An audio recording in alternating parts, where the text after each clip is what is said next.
Pour toutes les personnes qui croient en Dieu ou pas, vous allez mettre l'intention, votre intention profonde, vous allez la prononcer au fond de vous. Vous allez prendre quelques secondes là, parce que dans chaque chose, il faut mettre la meilleure intention.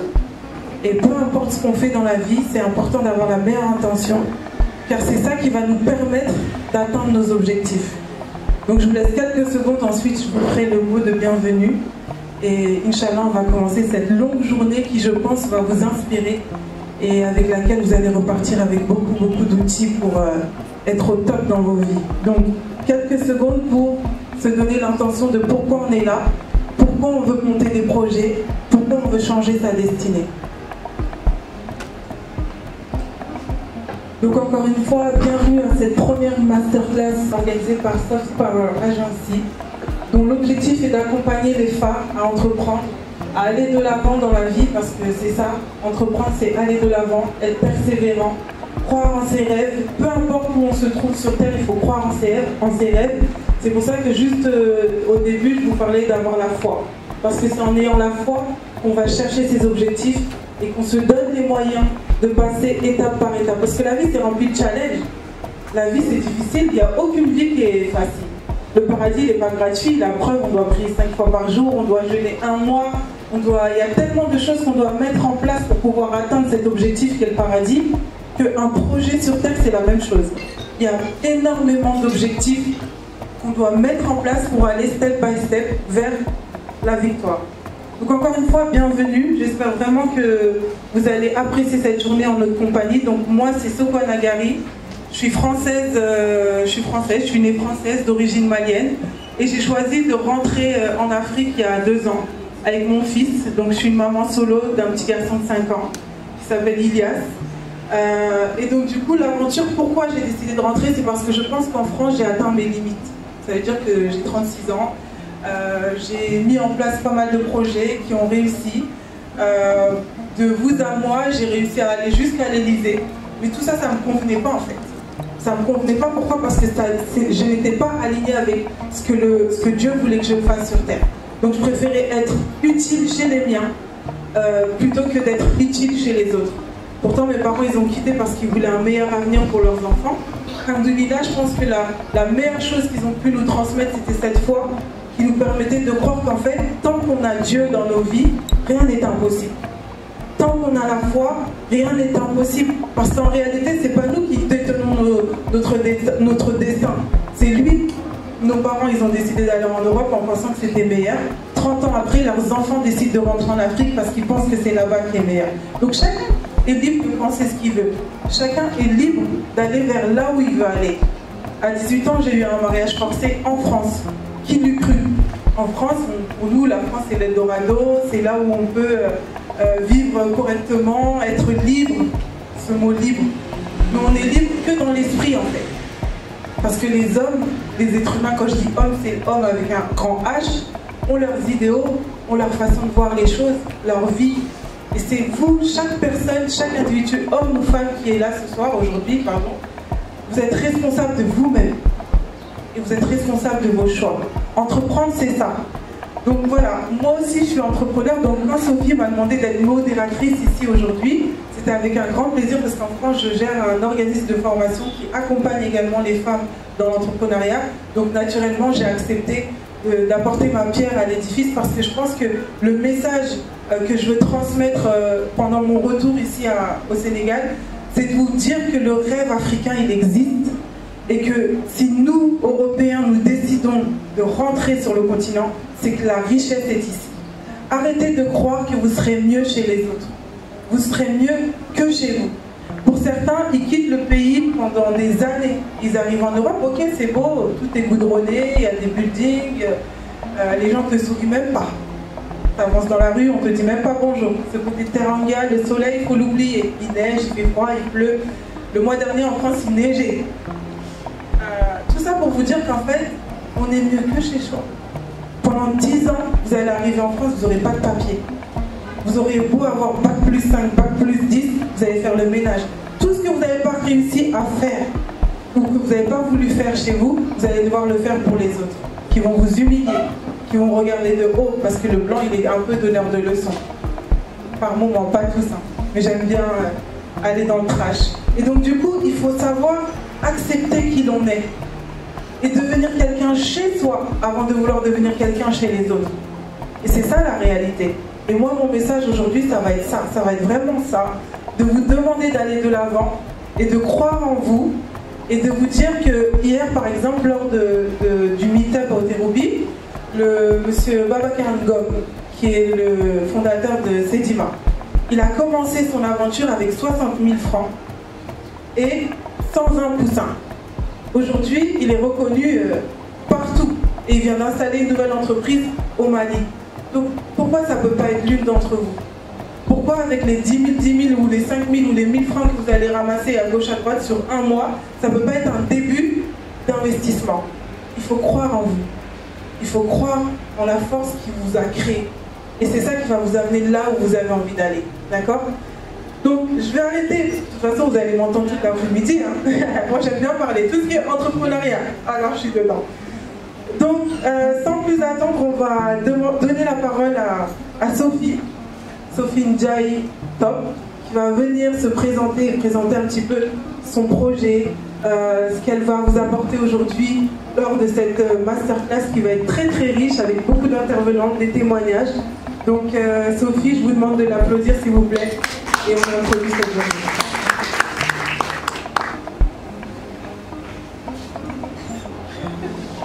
Bonjour tout le monde, assalamu alaikum. J'espère que vous portez super bien et que vous avez la tête fraîche parce qu'aujourd'hui je pense que vous allez beaucoup apprendre. Bon, je vais commencer par vous remercier d'être là et j'espère tout sincèrement que à la fin, au sortir de cet événement, vous allez beaucoup apprendre et vous allez avancer dans vos projets, dans vos idéologies. D'accord. Donc aujourd'hui, je ne vais pas beaucoup parler de Sophie. Je vais vous présenter par contre un petit peu et après je vais présenter, comme elle l'a si bien dit, je suis business developer. Je suis votre mentor, votre coach. Et comme étude, j'ai fait 5 ans ici à AFIC. J'ai eu ma licence en banque assurance finance et mon master en finance internationale des marchés boursiers. Par la suite, j'ai voulu faire mon doctorat en Chine en business administration. D'accord.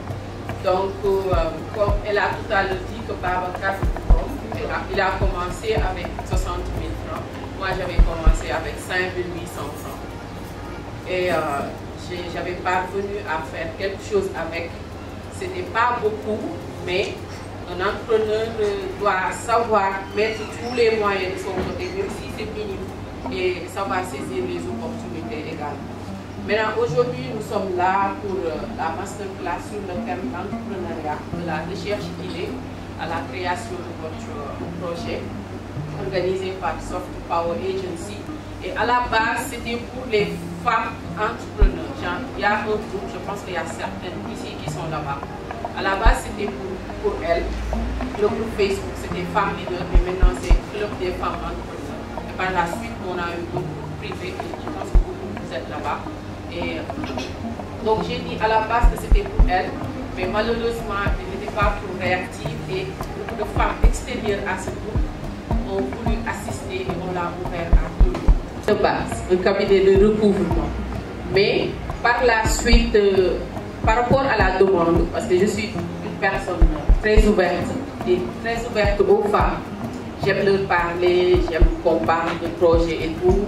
Voilà, et par rapport à la demande, j'ai vu qu'elles avaient carrément besoin d'accompagnement.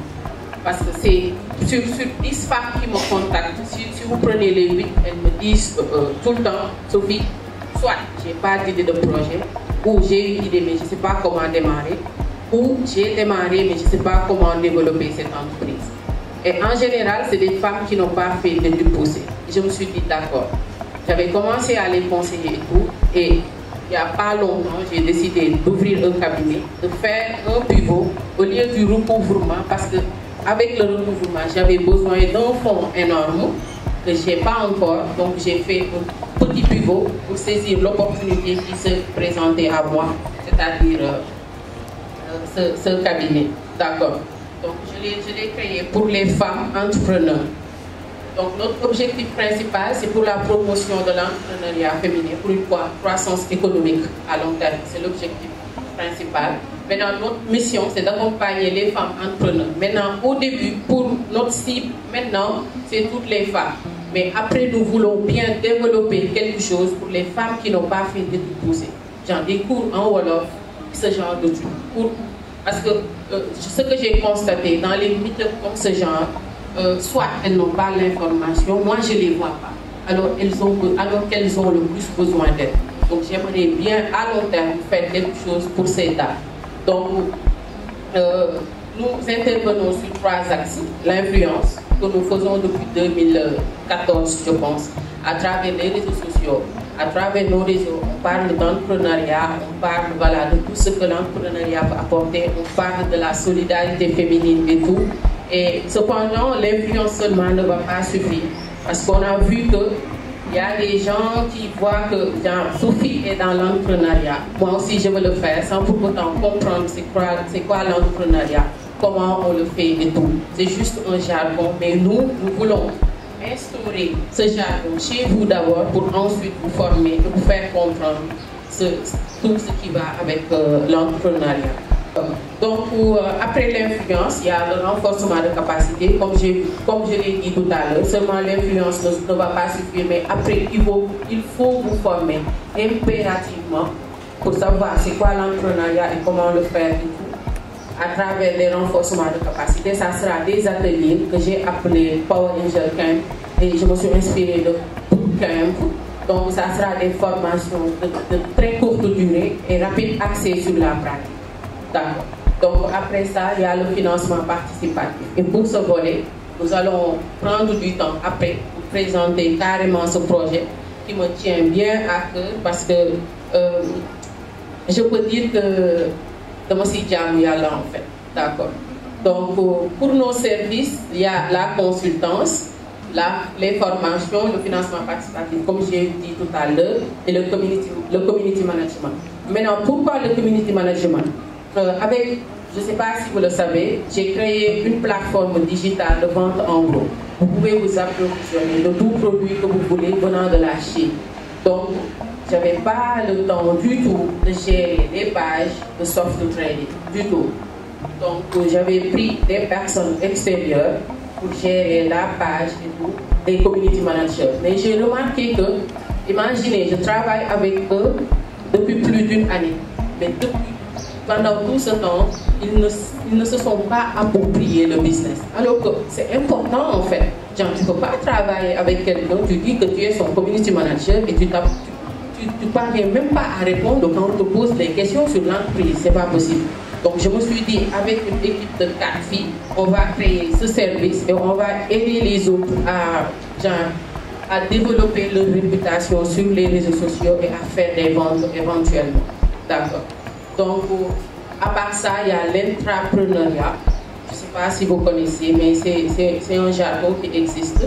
Donc, la différence entre l'intrapreneuriat et la consultance, c'est que la consultance, vous venez, on parle, on essaie de trouver vos problèmes, on vous propose une solution et vous allez dérouler cette stratégie vous-même. D'accord. Mais l'intrapreneuriat, il y a le mot interne. Dans ce cas, nous serons au cœur de votre entreprise. Soit d'éviter, comme j'ai un client actuellement, il a beaucoup de projets, maintenant il voulait créer autre chose mais il n'a pas le temps. Donc il m'a pris comme intrapreneur et je lui fais profiter mes qualités d'entrepreneur. Donc je fais partie de son business et pour une durée bien déterminée, c'est 1 an pour lui. D'accord. Maintenant, soit tu débutes, tu nous engages pour être votre intrapreneur, votre business développeur, ou bien tu as commencé ton activité, mais tu sens qu'il y a des problèmes, mais tu ne sais pas où se trouve le problème. Donc tu as besoin d'un œil, je sais pas, un œil nouveau. Comment? Exactement, d'un œil externe pour te faire comprendre le problème, pour écrire une stratégie et on va dérouler la stratégie pour vous, Inch'Allah. Même le recrutement de votre personnel, la formation de votre personnel, on gère ça avec ce service. D'accord. Donc, je pense que c'est tout ce que je voulais dire sur Soft Power Agency. Et Vous avez également nos contacts. Si vous avez besoin de nos services, on sera ravis de vous aider, Inch'Allah. Vous allez trouver chez elle tous les outils qui vont vous permettre d'avancer, d'évoluer, de structurer. Parce qu'en Afrique, le problème que je constate, c'est la formalisation des entreprises. Hier, j'ai entendu sur tout le Sénégal 24 000 entreprises formalisées. Vous imaginez, 24 000, c'est peu. C'est pour ça qu'il n'y a pas d'emploi concret. C'est pour ça qu'en fait, tout le monde pense que c'est mieux d'aller travailler ailleurs. Parce qu'en réalité, ça manque de formalisation, ça manque de structure. Et c'est à partir du moment où on a une structure correctement organisée, correctement identifiée, qu'on peut bénéficier de financement. Mais comment vous pouvez solliciter des financements si à la base, ce n'est pas structuré? Même moi, en tant qu'entrepreneur classique, si demain on me demande d'investir dans un projet, je vais essayer de comprendre déjà qui est cette personne qui porte ce projet, quels sont ses chiffres, où elle se situe, qu'est-ce qu'elle vend, le stock qu'elle a, pour pouvoir moi aussi me projeter dans son business et me dire, ok, si je lui donne 1 million, je sais que cette personne l'année prochaine, elle va m'en ramener 2. Mais si dès le départ vous arrivez, vous dites, ah, nous, c'est les moyens, l'Africain aime bien parler de moyens. Mais avant de parler de moyens, il faut se positionner, c'est-à-dire qu'il faut être clair. Ce n'est pas le moyen qui va vous amener au succès, c'est vraiment cette clarté de savoir ce que vous voulez, comment vous le voulez. L'objectif, il faut qu'il soit clair. Dans un projet, si l'objectif n'est pas clair, c'est comme si vous avanciez dans le noir en fait. Il n'y a pas de lumière. Mais si votre objectif il est clair, il y a une direction. Même si on arrive au rond-point, il y a plusieurs directions, on se dit bon, on va tester la droite, mais au moins c'est clair. C'est pas j'arrive, je suis dans la brousse, j'essaie d'enlever les branches, bon, on verra ce qui va se passer. Mais par contre, il y a une chose aussi qui est handicapante dans le monde de l'entrepreneuriat, c'est que souvent, on stagne, on ne passe pas à l'étape, on ne passe pas à l'action. On se dit, ah, j'ai pas les moyens. Si on reste juste sur cette focus sur ce problème-là, on ne va jamais passer le pas de la porte pour se dire, je vais aller chercher ce qu'il faut. Il faut vraiment être au clair avec ses idées, dans son mindset et se dire que c'est en faisant le premier pas que Dieu va me rejoindre sur le chemin. C'est pas en restant dans son lit et à imaginer son projet que l'argent va rentrer, que le projet va prendre forme. Non, il faut aller à la rencontre des opportunités. Aller voir des structures comme celle de Sophie pour vous accompagner. Vous allez voir tout au long de cette journée, on va entendre pas mal de femmes, que ce soit des Power Rangers ou des intervenants, qui vont vous parler justement de comment concrétiser une idée. Est-ce que vous, dans la salle, il y a des personnes qui sont déjà entrepreneurs? Est-ce que vous pouvez lever la main? Okay. Donc à peu près la moitié de la salle. Et les autres, est-ce que vous avez déjà une idée? Celles qui ont déjà une idée, est-ce que vous pouvez lever la main? Vous n'avez pas créé, c'est ça. Vous avez l'idée, mais vous n'avez pas créé. Alors aujourd'hui, je pense que vous êtes vraiment au bon endroit parce que pour celles qui ont des idées, on va vous montrer comment passer à l'action. Et pour celles qui ont déjà des projets, on va vous apprendre comment développer ces projets-là. Donc dans la première partie, on aura le témoignage de Cathy Kébé, qui est la fondatrice de Sweet Goé. Participant, ça va être Sorna Ley, qui va vous parler de comment concrétiser justement son idée. Donc comme elle ne peut pas vraiment bouger aujourd'hui, je voudrais qu'on l'applaudisse parce qu'elle a tenu à respecter son engagement et ça fait partie de la foi. Quelqu'un qui donne un engagement et qui ne dit pas Graoul, je suis malade, je reste dans mon lit, c'est vraiment quelque chose de fort, surtout ici en Teranga, parce que tout est Graoul. Je parle d'entrepreneuriat, c'est un sujet qui me passionne. Et donc moi, pour la petite présentation, parce que c'est de cela dont il s'agit, je suis consultante dans un Big Four. Donc dans ma vie de tous les jours, j'accompagne mon client sur le plan RH et sur la formation. Mais j'ai aussi une petite casquette assez particulière parce que j'accompagne les entrepreneurs. Beaucoup d'entrepreneurs qui sont au Sénégal, je les accompagne à développer leur business. Donc je suis sur le créneau en fait d'appui au PME. En plus de ça, je suis moi-même entrepreneur. Donc ça fait, je pense, 4 ans que je suis entrepreneur.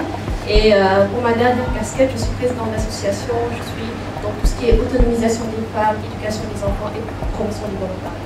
Donc merci beaucoup. Je pense qu'on va revenir là-dessus. On l'applaudit encore, merci beaucoup Sorna Monomoni. Donc les Sorna là, on est des personnes influentes on dirait. On est là, on va inspirer les gens, on est obligé de les inspirer. Donc on aura aussi une certaine Angélique qui va représenter Napix, ou sa collègue d'ailleurs. Nous aurons aussi l'occasion d'écouter Cheveux en folie, qui nous racontera un petit peu son parcours, et plein d'autres. Mais sans plus attendre, moi j'aime bien, parce que depuis tout à l'heure on fait blablabla, on va vraiment parler du but, de pourquoi vous êtes là aujourd'hui. Donc je vais redonner la parole à Sophie qui va vous donner les astuces pour avoir une idée de projet. Ou si vous avez une idée, pour vous donner les astuces pour concrétiser cette idée et la rendre viable. L'entrepreneuriat c'est ça, c'est passer à l'action. Donc sans plus attendre, je vais donner la parole à... L'idée de projet, je parlerai. Je ne sais pas m'arrêter. Donc j'ai mis quelques points juste pour savoir, pour ne pas dire des choses qui ne font pas partie du thème. D'accord. Maintenant, avant de commencer, je vais revenir sur quelques présentations. Parce que j'ai beaucoup entendu les gens dire que j'ai un petit projet. Le projet n'est jamais petit. J'aime pas du tout ce mot. Parce que je dis souvent, c'est à vous de valoriser ce que vous faites. Si vous pensez que ce que vous faites là, c'est petit, vous allez gérer de façon, pas trop, de façon très petite et tout. Il faut vous dire que voilà, moi ce que je fais là, c'est grandiose. Vous donnez de la valeur à ce que vous faites, ainsi vous allez gérer de façon très grandiose également. Vous aurez un succès grandiose. Voilà. Donc je tenais à préciser ça avant de commencer. Donc voilà, la table de matière, on va parler de... Parce que pour avoir une idée de projet, vous pouvez vous repérer sur vous-même. C'est la base. Donc partez de vous-même. Donc après, vous pouvez trouver une idée qui répond à un marché ou vous démarquer des autres. D'accord. Donc je vais d'abord commencer par partager la définition de l'entrepreneuriat. Il n'y a pas de définition unanime, hein. Donc, mais tout le monde est d'accord que l'entrepreneuriat, c'est créer de la valeur ajoutée avec des ressources limitées. Donc, vous exploitez ces ressources afin de pouvoir répondre à une demande exprimée par les consommateurs. Donc, entreprendre, c'est créer une solution à un problème. Vous pouvez observer les besoins des autres et vous créez quelque chose pour apporter de la valeur ajoutée. Et cette chose va être la solution à ses besoins. Donc c'est tout à fait simple. Mais j'aimerais bien que vous reteniez cette définition parce qu'au fur et à mesure, vous allez comprendre, vous allez faire la liaison avec le reste de la présentation. Donc j'ai dit tout à l'heure, pour trouver une idée de projet, il n'y a pas mieux que de commencer par vous-même. D'accord. Vous commencez par vous-même, on parle de passion en fait, on parle de passion. Parce qu'on dit souvent, les managers ou les entrepreneurs, il y a beaucoup d'entre eux qui disent que, ou bien la totalité ou la généralité, ils disent que si tu veux entreprendre quelque chose ou faire une activité qui va durer, il faut que cette chose soit quelque chose qui vous rend heureuse. D'accord, qui vous rend heureuse. Il faut que ça soit une chose qui vous passionne. Parce que pour entreprendre, il y a des sacrifices à faire. Vous serez confronté à l'échec. D'accord. Vous serez confronté à beaucoup de choses, à des problèmes. Donc si l'activité ne vous passionne pas, vous allez vite laisser tomber. Vous n'allez pas être déterminé à continuer à faire face aux problèmes. Donc pour trouver votre passion, on vous quitte avec quelques questions. La première chose, c'est une sorte d'exercice en fait. C'est une sorte d'exercice. Donc quand vous le faites, on vous conseille d'activer le mode rêve. Ne vous limitez pas en fait, ne créez pas de censure.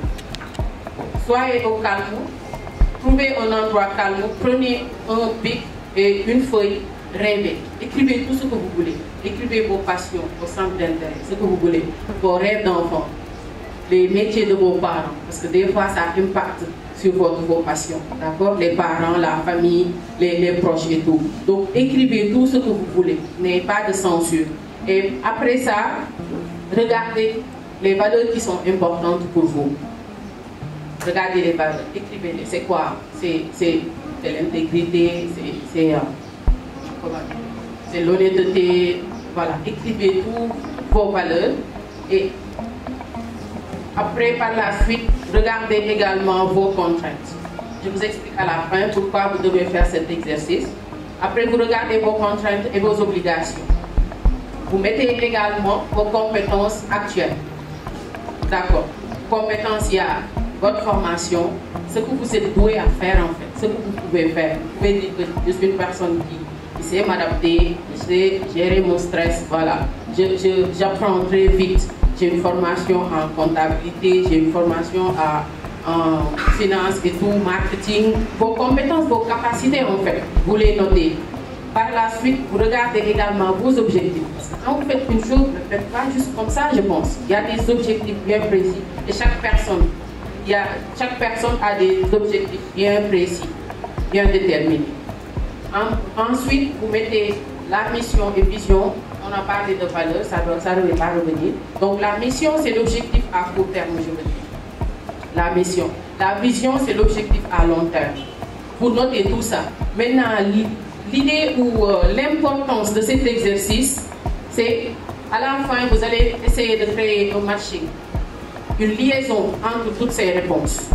D'accord. Par exemple, quand votre contrainte, c'est je ne veux pas travailler quelque part, je ne veux pas faire quelque chose qui m'oblige à bouger tout le temps, par exemple, je veux gérer ma famille.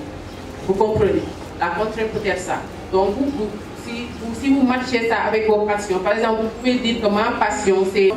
On peut dire que votre passion, c'est l'événementiel. Quand vous faites de l'événementiel, par exemple, il y a des moments où vous avez besoin de bouger. Tout dépend aussi de votre objectif. Vous avez besoin de vous déplacer, de créer des choses, d'être dans des rencontres et tout. Et des fois, ça ne peut pas aller avec certaines obligations de vos enfants. Donc l'importance de cet exercice, c'est ça. Après tout ça, vous vous posez, vous vous dites quelle est la liaison entre tout ça. Par exemple, quand je faisais ça avec une cliente, sa passion, ce qu'elle voulait faire, c'est ouvrir une agence immobilière. Maintenant, elle voulait ouvrir une agence immobilière. Et parmi ces valeurs, il y avait l'honnêteté. D'accord. Et c'est très important avec ce qu'elle veut faire. Et je lui ai même suggéré que c'est la chose qui va la démarquer des autres. Parce que quoi que l'on puisse dire, les agents immobiliers maintenant, voilà, c'est trop problématique. D'accord. Donc quand une personne qui vient, qui dit ma passion est ça, et mes valeurs c'est l'honnêteté, d'accord, c'est très lié, donc elle peut carrément voilà, exploiter cette passion. Donc je ne sais pas si vous comprenez un peu l'idéologie, mais à la fin, si vous ne faites pas de matching, ça va servir à rien. Maintenant, on vous conseille, si vous avez fini d'en parler avec votre entourage, d'accord, vous en parlez avec une amie, vous en parlez avec vos proches, vous leur demandez, voilà, moi c'est ce que je veux faire, vous recueillez leurs avis. Le lendemain ou sur le lendemain, vous fermez tout, hein. Le lendemain ou sur le lendemain, vous réouvrez les choses, vous lisez encore, et à ce moment, vous allez avoir les idées plus fraîches, vous allez pouvoir continuer et trouver tout ce qui est lié à votre passion. D'accord. Donc, je vais donner un exemple pour illustrer tout ça. Par exemple, au début, j'ai dit que j'avais commencé à entreprendre avec 5 800 francs. D'accord. Donc là, c'était un entrepreneuriat de nécessité. Je devais le faire parce que la famille était là. Je devais carrément le faire. Donc, tout à l'heure, j'ai dit que des fois, votre passion ou vos centres d'intérêt vont dépendre de votre famille, de vos obligations. Donc, je l'ai lié à une passion qui était la mode. Donc, j'avais commencé à créer des habits pour femmes voilées. Et heureusement, le besoin était là. Le besoin était là et c'est pour ça que ça avait carrément marché. Cependant, imaginez, au début, si je voulais créer tout ça, mais je n'étais pas mariée à l'époque, d'accord. Si je l'étais, j'allais avoir plus d'obligations et je ne pouvais pas faire beaucoup de choses. Aller à Colobane, par exemple, faire des productions, je le fais toujours, mais déléguer. J'ai délégué ça aux filles parce qu'actuellement, j'ai des obligations qui ne vont pas avec cette passion. Je ne sais pas si vous comprenez. Donc, être passionné, vous pouvez être passionné de beaucoup de choses, mais ces passions doivent être liées à vos valeurs, à vos contraintes et obligations, à vos compétences, à vos objectifs, à vos missions et visions. C'est très important. Donc, la deuxième chose, si vous voulez avoir une idée de projet, il n'y a pas mieux de voir les besoins de marché. Et c'est la source d'idée la plus importante d'ailleurs, voire la seule. Et ce sont les besoins des clients. Parce que quoi que l'on puisse dire, l'argent c'est le nerf de la guerre. Si tu es passionné par une chose, et que tu fais une étude de faisabilité, ou si tu regardes, tu fais une étude de marché, et que tu vois que cette passion ne va pas me donner de l'argent, tu ne vas pas entreprendre dans ça sera du bénévolat alors. D'accord. Donc, vous pouvez regarder le marché, observer, je le dis tout le temps, un entrepreneur doit être toujours à l'affût des opportunités. Et pour voir les opportunités, vous ne pouvez pas rester dans votre coin, ce n'est pas possible. Vous ne pouvez pas vous enfermer. Il faut sortir, il faut lire l'actualité, il faut aller dans ces genres de rencontres pour booster votre intérêt. D'accord. Et également, c'est dans ces genres de rencontres et en parlant aux gens que vous allez comprendre qu'est-ce que le marché a besoin et qu'est-ce que je peux créer. Maintenant, il y a une personne qu'on appelle le pape du management, Peter Drucker. Donc, il suggère quelques sources d'opportunités qu'on peut exploiter. Et la première chose, c'est l'imprévu. Quand l'imprévu, je peux donner un exemple récent, la coronavirus. C'était imprévu, d'accord. Mais quand une chose que vous attendez pas arrive, carrément, forcément, il y a beaucoup de marchés qui s'ouvrent. Et c'est ce qu'on a vu. Par exemple, en Chine, il y a beaucoup d'usines qui se sont transformées en producteurs de masques. C'était une opportunité à saisir. Même ici au Sénégal, il y a beaucoup de gens qui se sont transformés en vendeurs de masques et de thermoflash. Donc c'était une opportunité. Donc l'imprévu crée toujours des marchés. Et il faut être à l'affût et savoir comment saisir ces marchés. D'accord. Il n'y a pas mieux également que de regarder les besoins structurels. La nécessité est mère de l'innovation. Les besoins structurels, c'est quoi? C'est manger, boire, c'est les besoins primaires. Moi, je le dis tout le temps, quand tu veux entreprendre, il y a une chose, si tu le fais bien, c'est la restauration. Si tu le fais bien, tu ne vas pas tomber en faillite. Parce que c'est un besoin. Tout le monde a besoin de ça, tout le monde a besoin de s'habiller, tout le monde a besoin de manger et de boire. Donc, c'est les besoins structurels. Il y a également les structures industrielles et commerciales. Ici, par exemple, pour les structures industrielles, ils font beaucoup de tâches en fait. Ils font beaucoup de tâches. Et des fois, ils ont besoin d'externaliser les tâches. Vous pouvez regarder par là. Par exemple, vous travaillez dans une entreprise qui produit du lait, je ne sais pas quoi. Vous pouvez observer, vous pouvez regarder s'il y a quelque chose à externaliser et vous faites ça à votre business.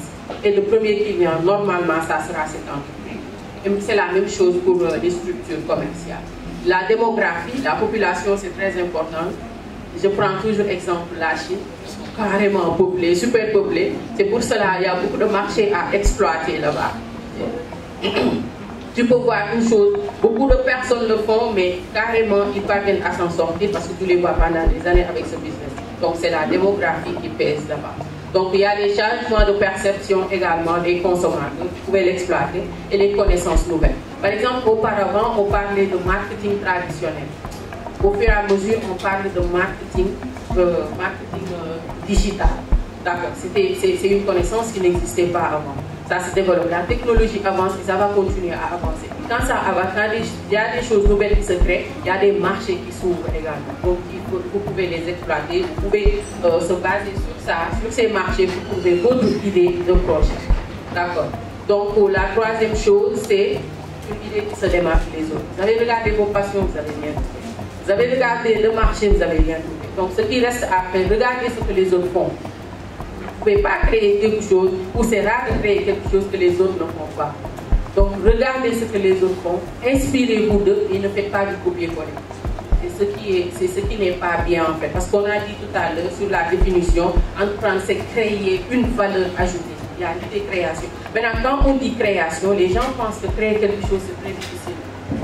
Non, d'accord. Il suffit juste, comme je l'ai dit tout à l'heure, observer, être à l'affût des opportunités et également, même le fait que par exemple être dans une entreprise qui vend, nous par exemple, nous vendons des produits cosmétiques.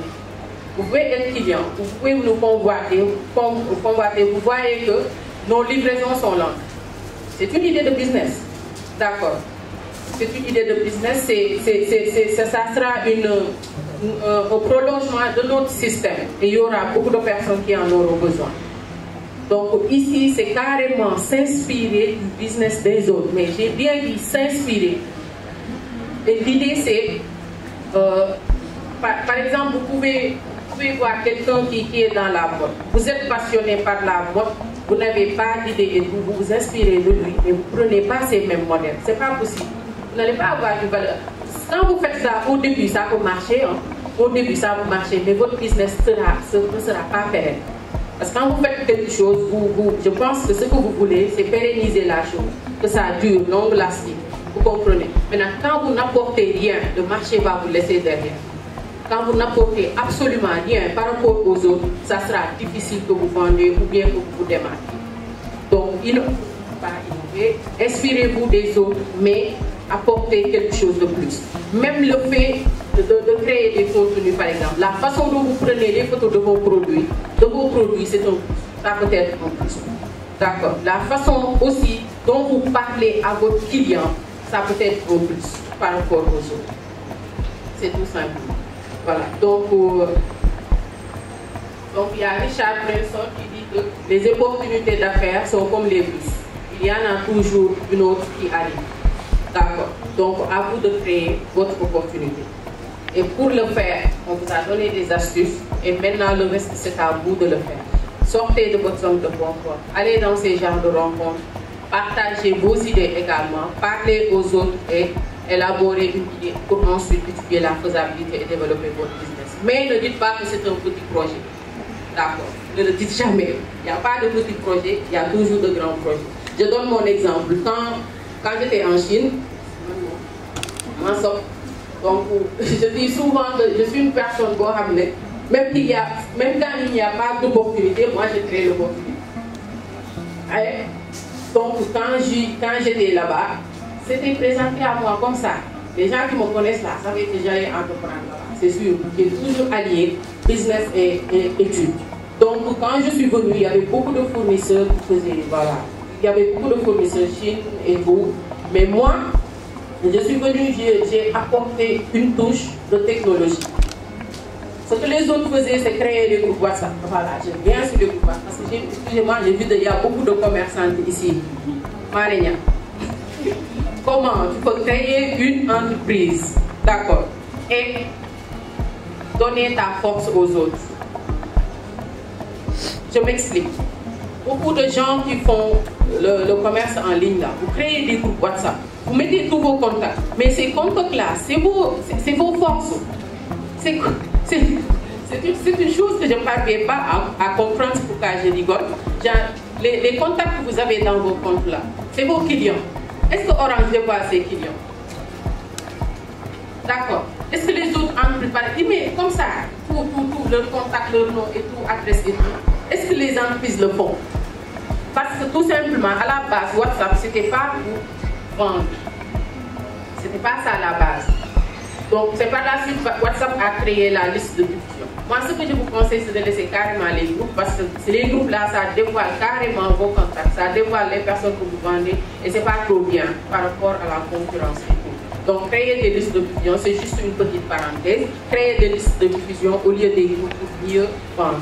D'accord. Donc, je disais tout à l'heure, moi, quand je suis venue, j'ai créé un site web pour me démarquer des autres. Il y a des gens qui me disaient, voyons, ils fouillent, juste pour vendre, j'aille en gros, moi, je suis comme ça. Quand je fais une chose, je le fais de façon très grandiose. Tout le monde je peux valoriser ce que je fais. D'accord. Je me suis imposée avec le site et ça a marché. Bien vrai qu'il y avait des clients qui s'étaient retirés, mais chaque produit a son cible et chaque stratégie a sa cible également. Donc tu ne peux pas satisfaire tout le monde. Ça aussi c'est très important. Vous ne pouvez pas satisfaire tout le monde, vous ne pouvez pas être partout. Donc prenez des décisions et ces décisions vont être en rapport avec vos objectifs et n'écoutez pas les autres. D'accord. Donc c'est tout ce que je voulais dire. Retenir de cette intervention sur l'idée, c'est vraiment ces 3 points importants, partir de sa passion si on en a une. S'il n'y en a pas, c'est vraiment regarder le marché. Le marché peut nous être indicateur de ce qui manque, quel besoin il y a localement ou en dehors du Sénégal. Il ne faut pas se limiter parce qu'aujourd'hui, il y a des nouvelles technologies, comme elle le dit, de la Chine. Elle a réussi à créer un business et vendre, je suppose, ici à Dakar, des articles. Donc il y a plein de filles aussi tout à l'heure que j'ai entendu, elles commençaient à faire de l'exportation, à aller au-delà de vos villes, de vos pays. C'est important. Aujourd'hui, on a la chance avec WhatsApp, avec les réseaux, de pouvoir vendre ailleurs. Mais toute une question de structure. À partir du moment où on se structure, on se valorise. C'est-à-dire qu'il faut s'aimer, il faut valoriser, il faut aimer ce qu'on fait. À partir de ce moment-là, on se structure pour donner confiance aux consommateurs. Si on ne donne pas confiance aux consommateurs, on ne peut pas vendre comme on veut. Tout à l'heure, on parlait de gestion. On est des femmes. On a des besoins tous les jours. On sort, on veut une nouvelle robe. Si il y a un nouveau mariage, on ne va pas mettre la robe de l'ancien mariage. Même moi, avant de venir ici, j'ai pensé à 10 fois comment je m'habille, qu'est-ce que je mets. Voilà, on est toutes comme ça. Sac à main, chaussures, vernis, enfin voilà. On consomme. Mais à un moment donné, si on veut aller de l'avant, il faut savoir se dire stop, avoir de la rigueur. Aujourd'hui, mon business, je veux qu'il soit un business rentable. Un business rentable, c'est j'ai gagné 100 000, j'utilise 20 000 pour moi, hein, c'est peu, hein. Je réinvestis 30 000 et je garde 50 000. Pourquoi? Parce qu'il faut un fonds de trésorerie. Il faut avoir de l'argent de côté au cas où. Admettons demain, votre business il cartonne tellement qu'on fait appel à vous. Votre idée elle est tellement géniale qu'on vous demande une grosse commande d'un coup. Mais comme vous avez tout mangé l'argent là, vite, restaurant, vida loca, nouvelles chaussures, mais comme la commande elle arrive, vous êtes obligé d'aller emprunter aux uns et aux autres pour pouvoir assurer la commande. Mais là, vous perdez du temps, de l'énergie, et comme on n'avait pas confiance, parce qu'on va dire, elle là, tous les jours elle vient nous demander, pourtant elle a un business, et tous les jours elle demande, elle emprunte. Donc ça, c'est pas cohérent. Donc aujourd'hui, là, sans plus attendre, on va appeler Khadi Kébé de Goé, c'est ça? Sweet Goé, qui va un petit peu nous raconter son idée, son parcours, comment ça lui est venu, comment elle a passé le cap de l'idée à la création, comment voilà, elle va venir nous partager ça, et après je vous poserai un petit peu des questions si avec toutes ces astuces, toutes ces interventions, vous avez réussi à un petit peu éclaircir vos idées, parce qu'elle a raison, vous dormez. L'entrepreneuriat, il faut être dynamique. Applaudissez.